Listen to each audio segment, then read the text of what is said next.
Panginoon, salamat po muli sa chance na ito na makapag-aral muli kami ng inyong salita.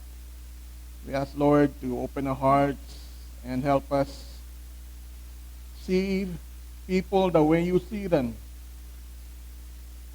Na walang taong masyadong malayo para sa inyong pagmamahal at biyaya. Lord, turuan mo pa kami not to give up on people because you never give up on us as well. Guide us today, Lord, and let your word change our hearts. Speak to us now, Lord, through the pages of the Bible. In Jesus' name we pray. Amen. Okay. So we're now in part 2 atong evangelism series. Title yan na atong Bible study. Amo ini hindi pa tapos ang Diyos sa buhay niya. Subtitled with Don't Give Up on People kasi God hasn't. And then, main book na ito nakikitaon, we go back again to Luke 15. And then, supporting verses natin, we're only gonna use two Bible passages aside from Luke 15. John 3:16, which is very well known, and 2 Peter 3:9. So if you wanna put a bookmark there, para ready na lang later. So again, good afternoon, BCF family. So last Sunday, we started our new series about evangelism called Huwag Mong Sarilinin ang Good News. And we learned something very simple. Kasi Jesus didn't save us just so we could sit inside His church every Sunday. Hindi lang tayo tinawag para mag-attend, hindi lang tayo tinawag para kumanta, hindi lang para makinig sa Bible study. Jesus also sends us outside these walls, to share His hope with other people. But before we learn how to share the gospel, there's something even more important that we need to learn first. We need to learn how to see people the way Jesus sees them. Kasi minsan ang problema natin is not that we don't know enough Bible verses. Sometimes we just stop caring about people. Now think about this. Kapag naglalakad kayo sa Dulag Market, ano nakikita niyo? Presyo ng isda yan na, ng karne, ng gulay, katataas na. Ukay-ukay, ang traffic dida, talaga. Pag afternoon, nabibwisit talaga ako when Rochelle asked me to drive her. Dida, damong motor. And then, when there's a build-up of traffic, ganoon, ginagamit ko multicab, mapaso ang multicab. Ayoko rin gamitin yung pula kay malaking puwet, mahuot. Ano ba yung panghuot? Masikip sa daan, Di ba? So yung traffic, isa talaga sa concern ko dito. May ka nakilala na bigla mong iiwasan kasi baka mangutang, But seriously, hundreds of people can pass in front of us every day, and because we see them all the time, sometimes we really stop seeing them. Nakikita natin ang muka, pero hindi natin alam ang story nila.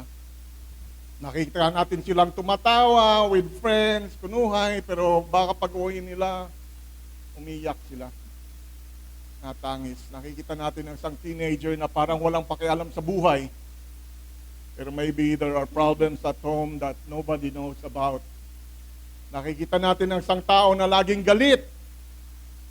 And we think, sungit naman ini ng tao, But maybe that person is carrying pain that nobody ever asks about.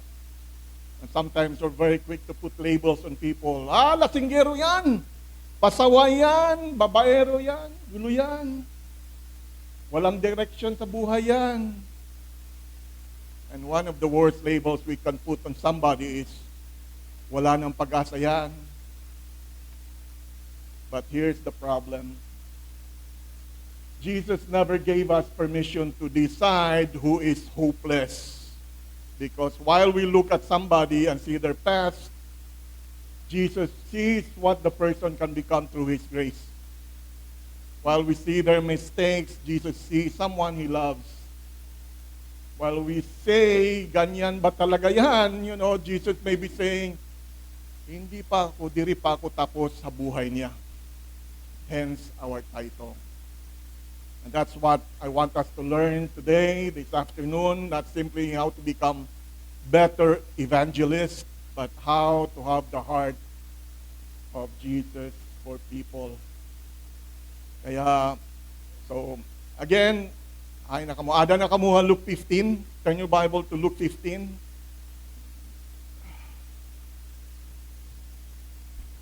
Dinhi, summarize ko na lang Luke 15. Pero, we'll be working out all throughout this evangelism series, going back and forth dinhi sa Luke, the book of Luke. So Luke chapter 15 is one of the most beautiful chapters in the Bible. Jesus tells us three stories. A lost sheep, Bisaya, good. A lost coin, and a lost son. Magkaibang stories, pero different situations. But all these three teachings, comes to one big truth. People matter to God. Even the lost ones, especially the ones everybody else has already given up on. Diba? So, bakit nga ba inistorya ni Jesus Christ itong mga stories nito? But before we look at these three stories, we need to understand why Jesus told them. At the beginning of Luke 15, kita nyo dyan, tax collectors and people known as sinners were coming near to Jesus and listening to him. All the religious people, the Pharisees, itong mga religious people, the Pharisees, they don't like, what Jesus is doing. Basically, sinasabi nila, ano ba yan? Bakit ba inihi Jesus na nakikisama sa mga ganyang klaseng tao? In their minds, these people were beneath them, lower status kunuhira. Or they can also say, these people are bad people. Bagan sugad. The Pharisees were supposedly the good people kasi they know the law. Diba? And Jesus was supposed to know the difference, diba? But Jesus heard them. And instead of starting an argument, he told them three stories. Kaya, three stories, three pictures, one message. You see sinners as problems, sabi ni Jesus Christ, I see them as people worth finding. So, we begin with the lost sheep. The lost sheep. Sabi dito ni Jesus, imagine a shepherd who has 100 sheep. At the end of the day, he counts them. 97, 98, 99. Teka, may nawawala na isa. Diba? Now, somebody might say na, okay lang yan, 99, dapat pagyapon to. 1% loss, not bad, diba?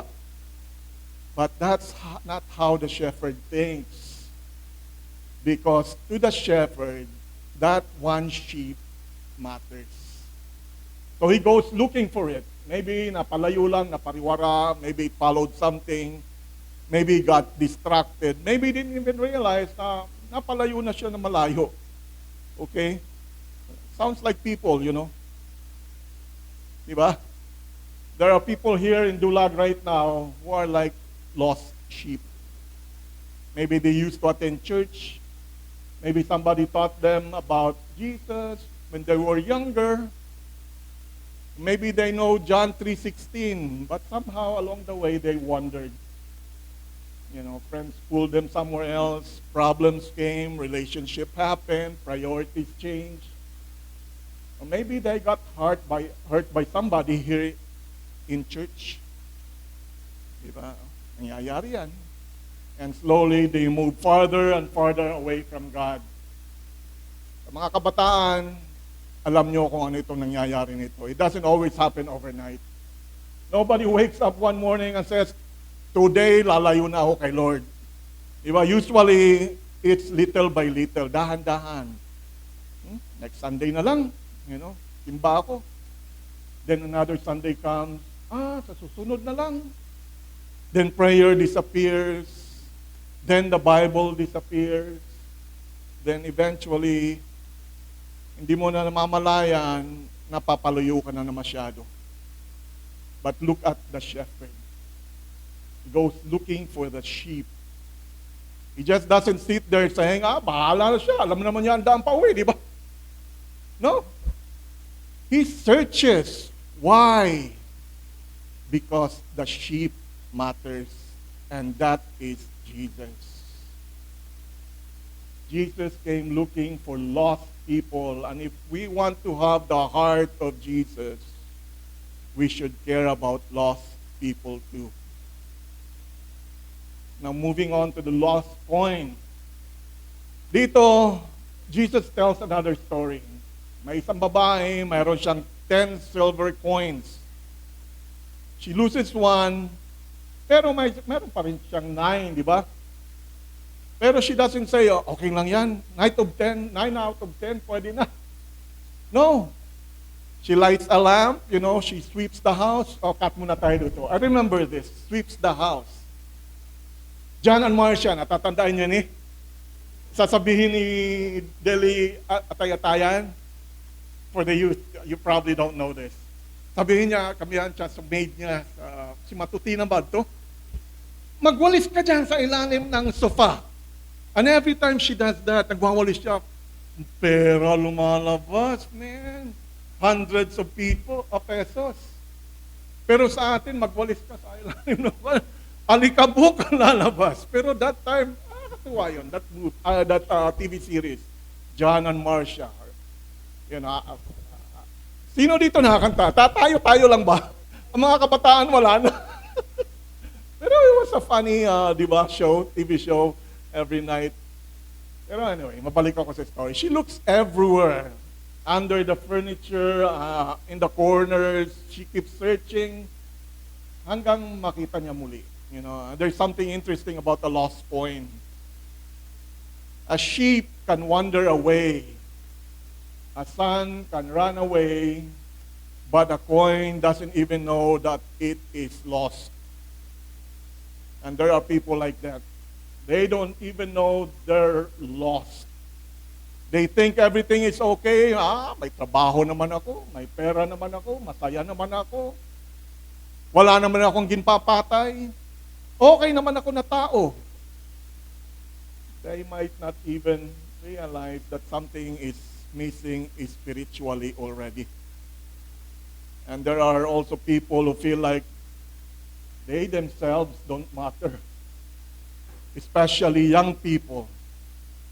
Sa iyong mga kabataan, maybe somebody is thinking, nobody notices me anyways. Nobody cares what happens to me. Diba? Mas magaling naman lahat kaysa sa akin eh. Wala naman akong talent. Maybe at school, you see everybody posting their happy lives, new clothes, bagong phone, relationships. Everybody looks happy on Facebook and TikTok. And you look at your own life and think, ano bang value ko? Diba? But here in Luke 15, it says something very different. Nabibisaya talaga ako, man. Pasensya nyo na ha. You have value because you have value to God. The lost coin was still valuable even while it was lost. It changed location, pero its value remained the same. And there are people here in Dulag who may feel forgotten. A young person nobody seems to notice. A father who feels like he's failed his family. A mother, isang ina, quietly carrying problems. An elderly person whose children are far, far away already. Someone sitting alone thinking, may care ba si God sa akin? Does God care about me? The answer is yes, definitely. God has not forgotten them. And maybe God wants you to remind them. Okay? Now we move forward to the lost son. This is our third story. Then Jesus tells the famous story in Luke 15. Alam nyo na ito, di ba? The prodigal son. Pero we're gonna get deeper into this. Okay? A father has two sons. The younger one comes to him and basically says, bigay niyo na sa akin ang inheritance ko, mga pamana ko. In that culture, that time, that was very disrespectful actually. Parang sinasabi niya, Dad, gusto ko yung pera niyo more than what I want, or more than my love for you, you know. So he goes, he takes the money, leaves home, goes far away, and wastes everything. Shortcut ko na lang. Money gone, friends gone, good life gone. Eventually, he has nothing. And finally, na-realize niya na, ano ba itong ginagawa ko? So he decides to go home. Now imagine this happening in Dulag. Somebody leaves home, takes everything the family gave him and wastes it. Gets into trouble and then suddenly, uuwi siya. Ano kaya ang reaction ng kapitbahay? Kaya amo dayon itong hira at magja-judge. Diba? You know how fast news travels around here. Before he reaches the house, alam na siguro ng buong barangay. Uy! Bumalik naman ni Pogi. Ubus na siguro ang pera. Sabi ng iba, sabi ko na nga ba? Ang iba naman magsasabi na, huwag mong tanggapin yan, turuan mo ng leksyon. Something like that. But Jesus says the father sees his son while he is still far away. That means the father was watching and waiting, hoping. And then when he sees his son, he runs toward him. When you run, I think I shared this story about several Sundays or months ago. Na sa kanila, sa kultura nila, it's very unusual na ang ama ang sasalubong sa anak. You know, hindi yun okay sa kanilang kultura. But look at this father, you know. When he sees his son, he runs toward him, not away from him, toward him. And what did he do? He embraces him and welcomes him home. Yan ang story ng prodigal son as we know it, di ba? But notice what happens. The son admits that he has sinned, nagkasala siya. So this is not a story saying sin doesn't matter, ha? Sin matters, pero repentance also matters. Okay? But the father wants his son to know, wants him to know something, there is still a way home. And somebody listening today may need to hear that. You know, maybe you think, Kuya, di mo lang alam kung ano mga nagawa ko in the past. You're right. Maybe I don't. But Jesus does, you know. Maybe you think, ang dami ko ng kasalanan. Yeah. But Jesus knows. I've messed up too many times. Alam rin niya. Alam rin niya. But if you genuinely turn to Him, bumalik loob ka sa Diyos, the Father's arms are still open. Tawag dyan, grace. Okay? Pero in this story, there was another lost son. That's where we dig deeper. Here's something we sometimes miss. There were actually two lost sons in this story. The younger brother was lost far from home. Pero yung older brother was lost while living at home. He became angry when his younger brother came back. Instead of celebrating, nagreklamo siya. After everything he did, you know, tapos may welcome party pa rin. And this is where we need to be careful as a church. Because sometimes, we're not the younger brother. We're the older brother.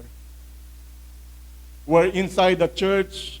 We know the songs. We know the Bible. We know when to say amen. But then somebody walks into DCF, Tida who doesn't look like us, kapareho naton. Maybe maraming tattoo. Maybe known magbisyo. Maybe somebody with bad reputation din niya dulag. Maybe a young person, everybody knows na pasaway. And instead of thinking, praise God, nandito siya. We think, wow, ano't ginbubuhat itong dinhi? Tingnan natin kung tatagal yan. Or worse, di rin na ito niya mababago. Now guys, be careful. Because the older brother was physically close to his father. Okay? But his heart was far away from the father. Church attendance does not automatically give us the heart of Jesus. We can know the Bible and its verses, and we still become judgmental. We can know the gospel and forget that the gospel is for sinners. And if sinners are not welcome here sa aton to come and hear about Jesus here, then who exactly are we expecting to come? You see? So let's see people the way Jesus sees them. And this is probably the most important lesson for us today. We need to start looking at people differently. When you see yung mga tambay din na labas sa kanto, instead of immediately thinking, ay mga tamad itong hira. Try thinking, that is someone Jesus loves. Diba? When you see somebody drunk again, instead of only thinking, di na naman problema naton. Remember, Jesus died for that person too. When you see that difficult student at school, the one that teachers are always correcting, yung binabato ng teacher ng eraser, yung chalk, or lapis, or pen, the one everybody labels pasaway. Don't immediately decide na hopeless na yun. Because you don't know what God may do with that life. Think about this. That man, Saul, in the book of Acts. Saul, before he became Paul, Saul was persecuting Christians. Ginpapatay niya mga Kristiyano ni Saul. Imagine telling the early Christians, kung ikaw ang nandoon sa panahon yun, alam nyo, yung guy na yan, he's Saul. Someday, he's gonna become a famous or, preacher or missionary. Di ba? Aywan ko lang kung hindi ka pagtatagain ng mga tao doon. They probably have said, si Saul? Pag sure,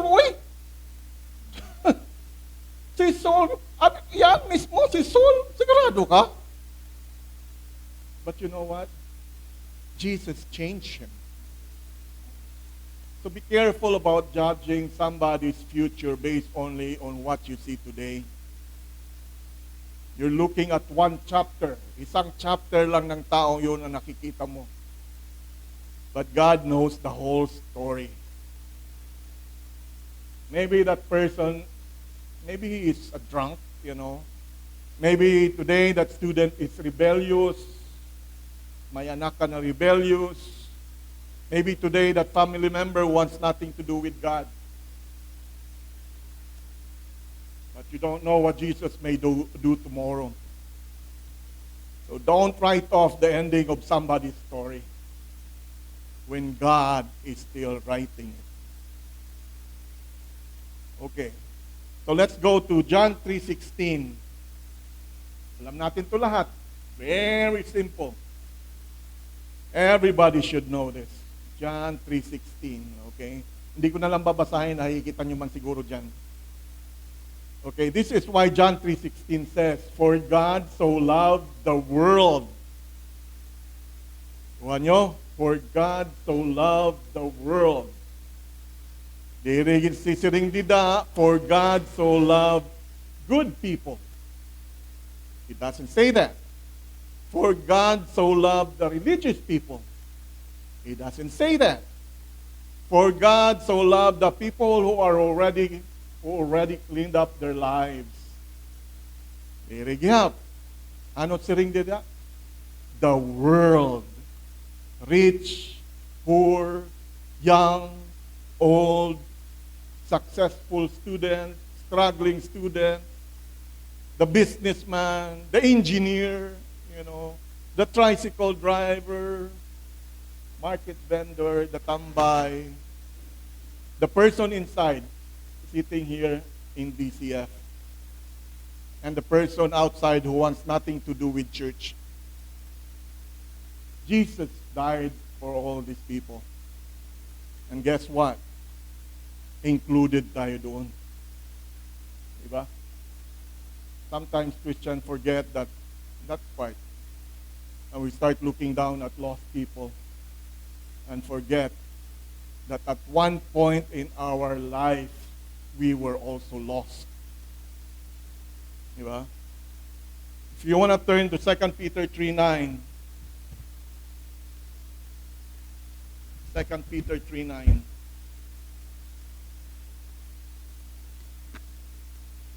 Dito, sinasabi ni Peter that God is patient.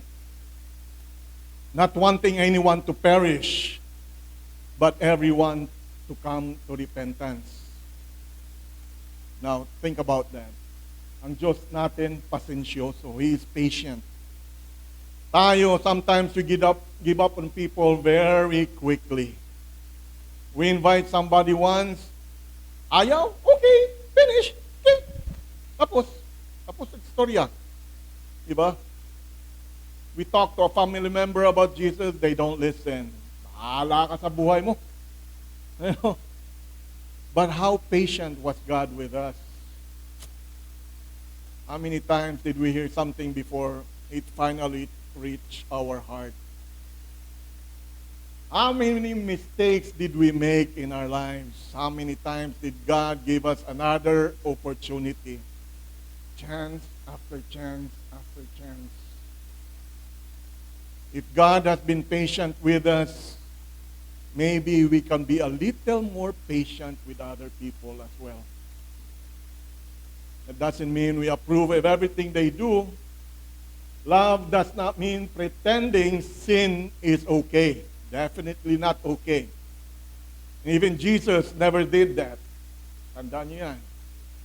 But we can disagree with someone's lifestyle and still love that person.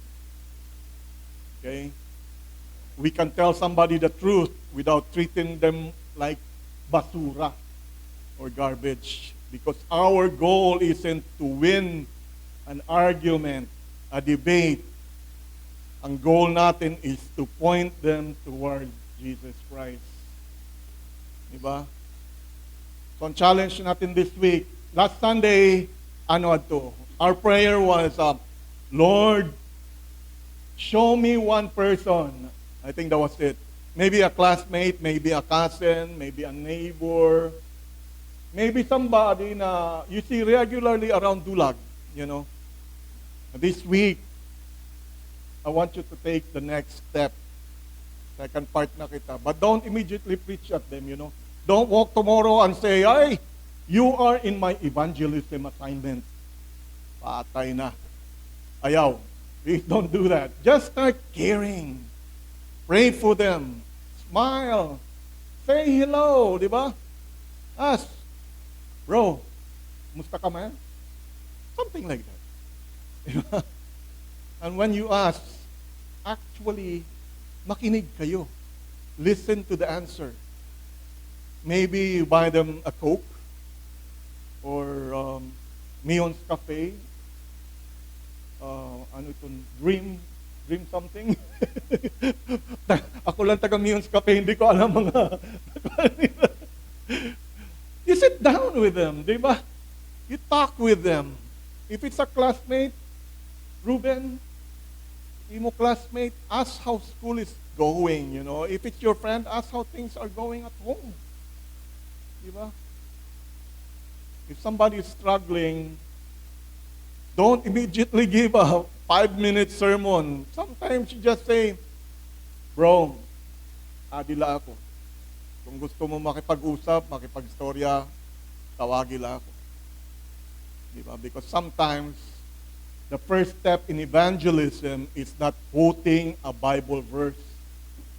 Sometimes, it just takes genuine love.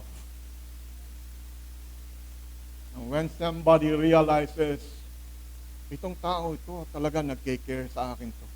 May concern sa akin to. Then you watch how a door will be opened for you.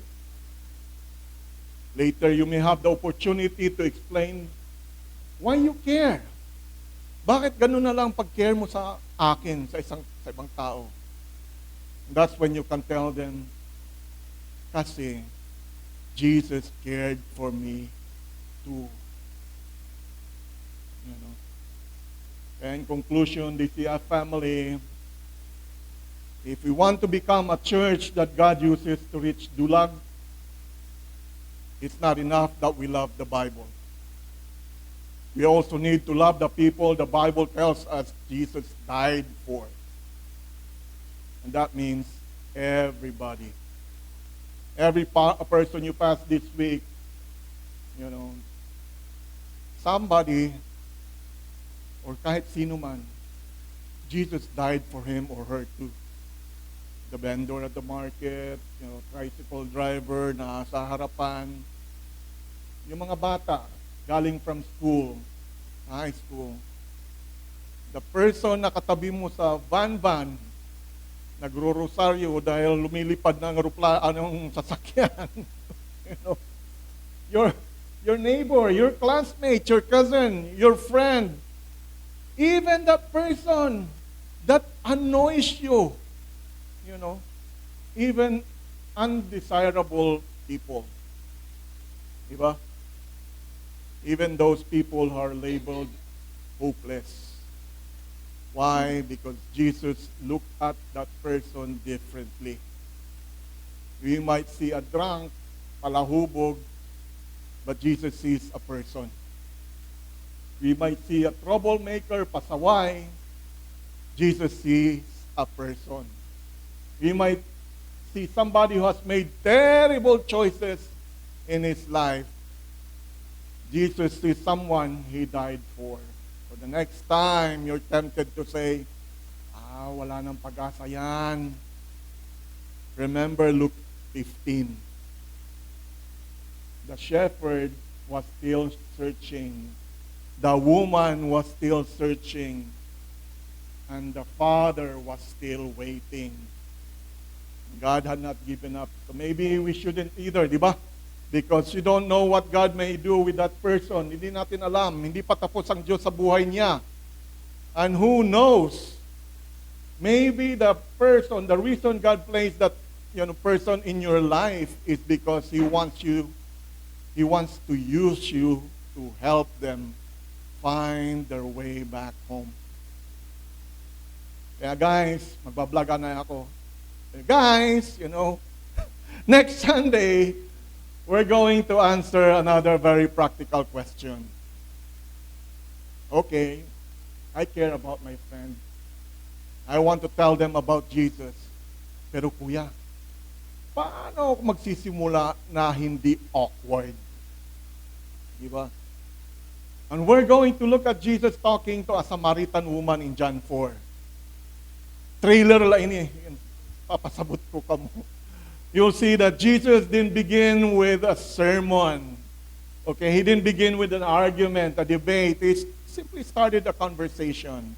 And sometimes that all evangelism needs to get started. Usap lang. That's our title for next Sunday. Usap lang. Naget ba natin? Was that quite simple enough para atong atanan? Great. Okay, let's pray. Panginoon, salamat po muli. Maraming salamat sa word niyo today. Salamat dahil pinaalala mo sa amin na mahalaga sa iyo ang bawat tao. At maskin gaano sila kalayo, Lord, gaano kagulo ang buhay nila, waray ka sumuko sa kanila. Tulungan mo rin kaming huwag sumuko sa mga taong nasa paligid namin, Lord. Give us a heart that loves, a heart that reaches us out, and courage to share Jesus with them. At kung may taong naliligaw ngayon, Lord, gamita kami para tulungan silang makauwi sa iyo. All this we pray in Jesus' name. Amen.